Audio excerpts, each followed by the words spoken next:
Magandang araw po, may nagtanong sa atin, sabi ni Sir Alron Garrido.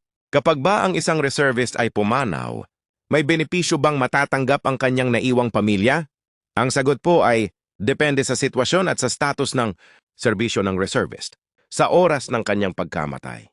Kung ang reservist ay nasa active duty, nakamobilize, nasa training, o nasa opisyal na misyon ng mangyari ang insidente, may mga benepisyong maaaring matanggap ng kanyang mga naulila, gaya ng death benefits, burial assistance, at iba pang tulong na naaayon sa umiiral na patakaran ng AFP at DND. Kung ang reservist naman ay wala sa active duty at nasa civilian status ng pumanaw, karaniwang walang automatic military death benefits. Gayunpaman, maaari pa ring may assistance mula sa Reserve Unit, LGU o iba pang ahensya ng gobyerno, pati na rin ang mga benepisyo mula sa GSIS, SSS, Pag-ibig at PhilHealth kung siya ay miyembro.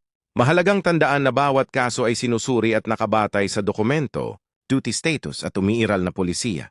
Para sa tiyak at opisyal na sagot, pinakamainam na makipag-ugnayan sa Reserve Command o sa AFP Pension and Gratuity Management Center. Kung nakatulong ang paliwanag na ito, paki-follow at i-share ang page para mas marami pa ang maabot nating impormasyon para sa ating mga kababayan.